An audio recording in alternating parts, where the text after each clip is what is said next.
반갑습니다. 산골의 아침입니다. 오늘 말씀 잠언 3장 7절 8절입니다.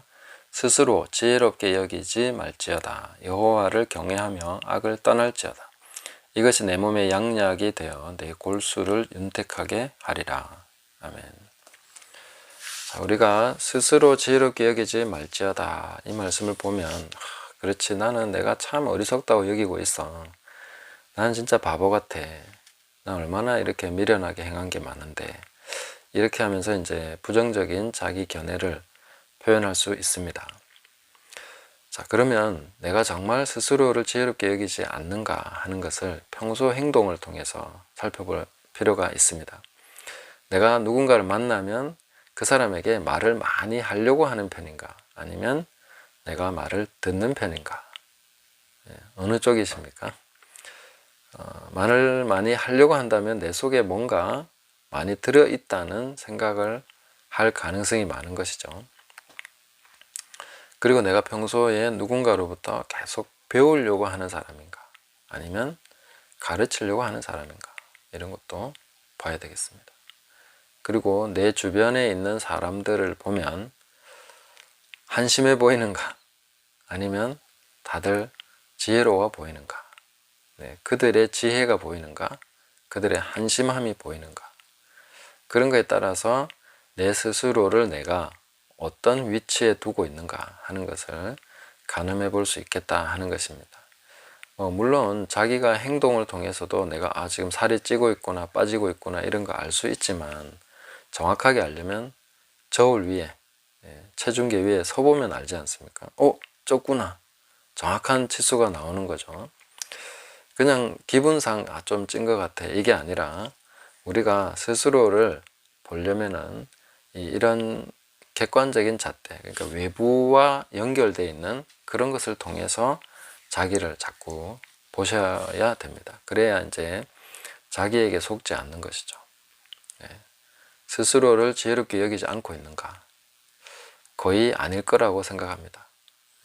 자기를 지혜롭게 여기기 때문에 말을 많이 할 수 있고, 또 배우지 않아도 된다는 생각을 할 수 있고, 게으름에 빠질 수도 있는 것이죠. 나태하고 게으르다면은 그건 지혜롭게 여기고 있는 것입니다.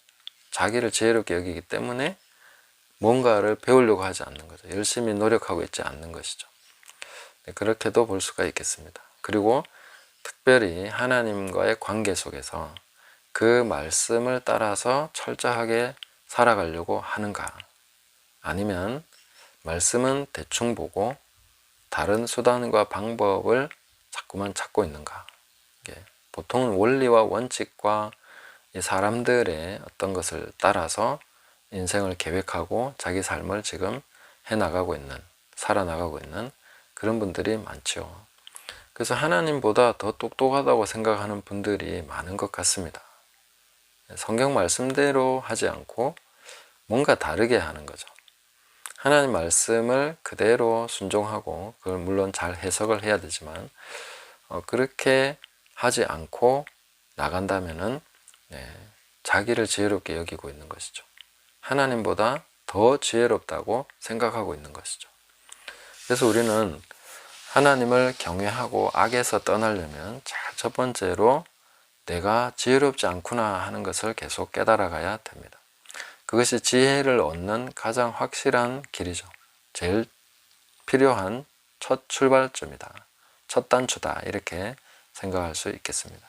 스스로를 지혜롭게 여기지 않는 것, 그래야만 지혜가 말하는 것을 들을 수 있습니다.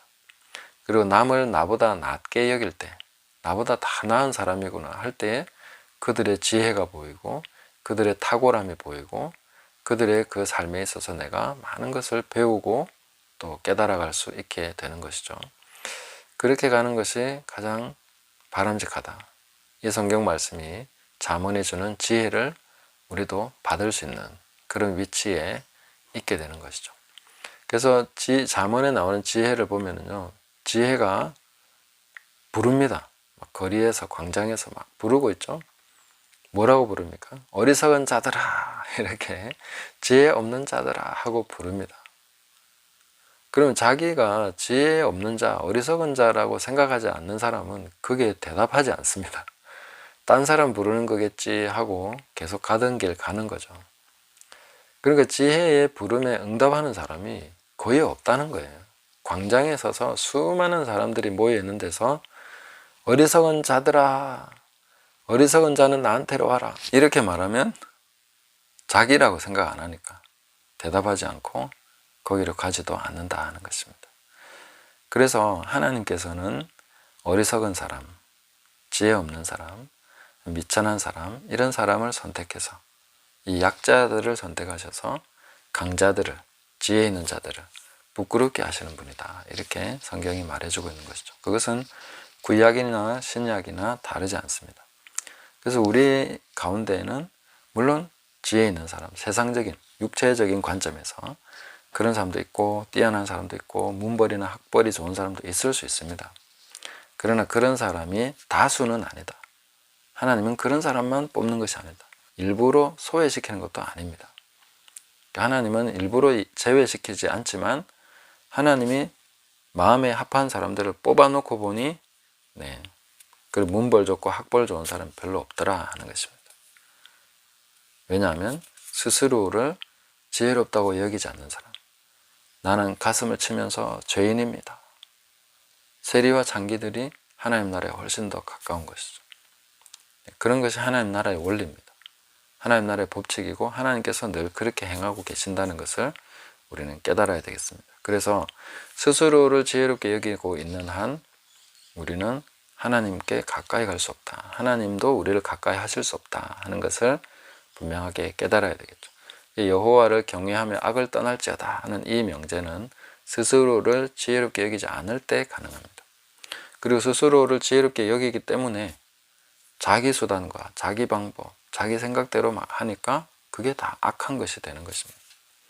그래서 악에서 떠나는 사람은 스스로를 지혜롭게 여기지 않는 사람입니다. 그리고 스스로를 지혜롭게 여기지 않는 것이 이 세상을 편하게 살아가는 방법입니다. 스트레스 없이 살아가는 방법이라는 거죠. 그게 이제 이어지는 말씀 보시면 이것이 내 몸에 양약이 되어 내 골수를 윤택하게 하리라. 이 말씀을 조금 더 원어에 맞게 번역을 다시 해본다면은 이 내 몸에 양약할 때 이 몸이라는 단어는 이 배꼽, 탯줄, 배꼽줄이라는 그런 단어입니다. 그리고 이 양약이라는 말은 힐링, 치유가 되며 내 배꼽이 치유가 되며 이런 식의 번역이 돼야 됩니다. 좀 직역을 하면요. 그 다음에 이제 내 골수가 이제 뼈 뭐 이런 것인데 윤택하게 하리라 하는 것은 이제 마시는 음료가 된다, 이런 의미로 볼 수 있습니다.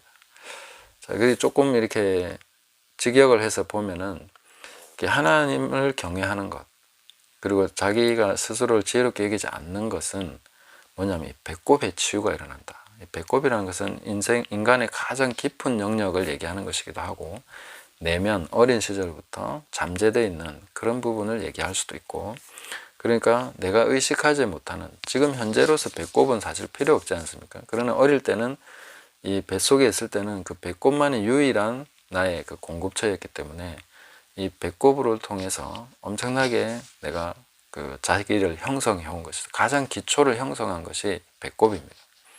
그 이 배꼽을 통해서 다 들어온 거거든요. 자, 그런 것을 내 가장 깊은 부분을 힐링을 하십니다. 내가 지혜롭게 여기지 않고 하나님을 의지하고 그렇게 여호와를 경외하며 나갈 때에 가장 깊은 곳에 힐링이 일어난다 하는 것을 말씀해 주고 있는 것입니다. 그리고 내 골수, 뼈까지도 시원하게 촉촉하게 적시는 그런 음료로서 작용하게 된다.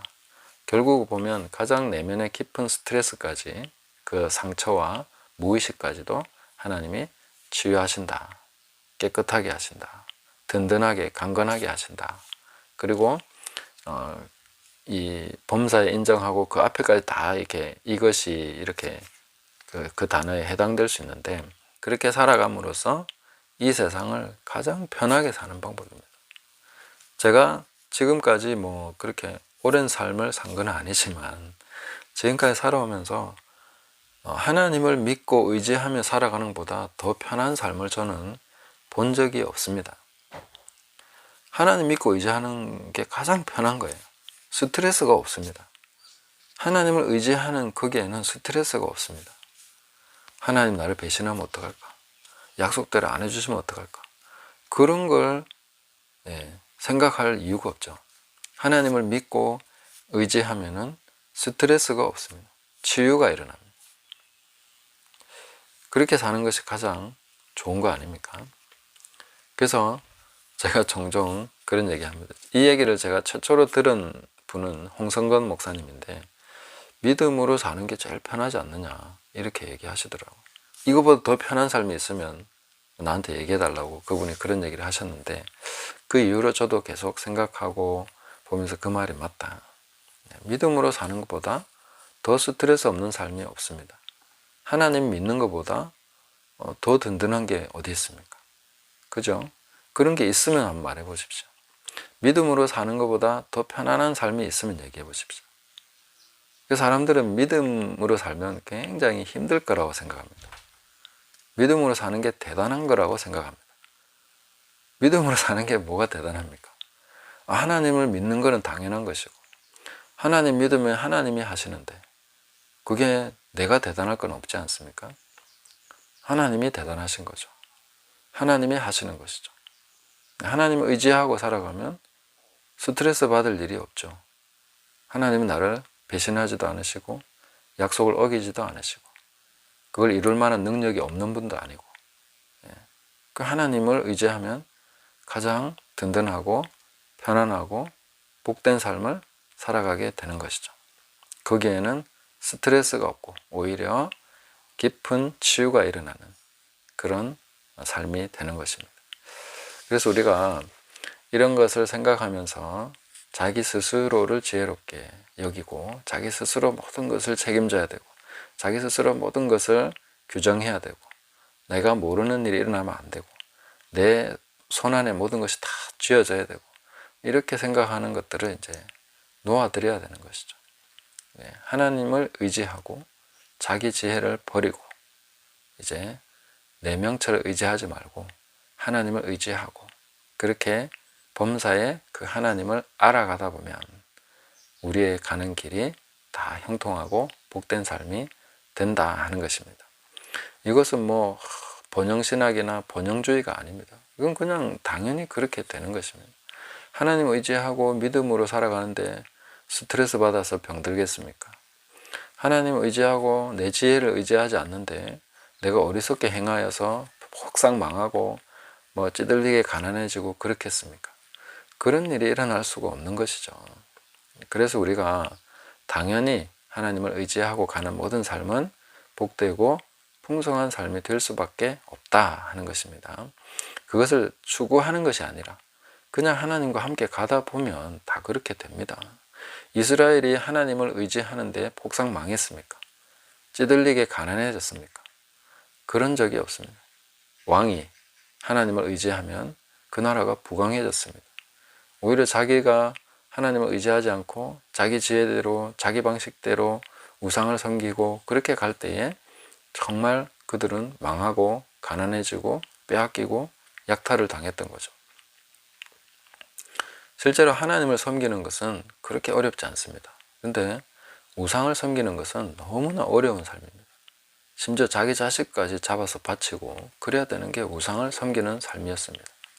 그런데도 이스라엘은 그렇게 갔던 것이죠. 우리도 다릅니까?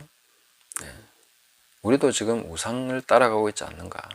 자기 스스로를 지혜롭게 여기다 보면 다 우상에게 속아서 그렇게 가게 됩니다. 뭐 마지막 때에 짐승의 표 막 그러시는데, 자기가 똑똑하다고 생각하면 짐승의 표도 구분하지 못합니다. 그래서 우리는 스스로를 지혜롭게 여기지 말지어다 하는 이 말씀을 내 자신에게 주시는 말씀으로 받아야 되겠습니다.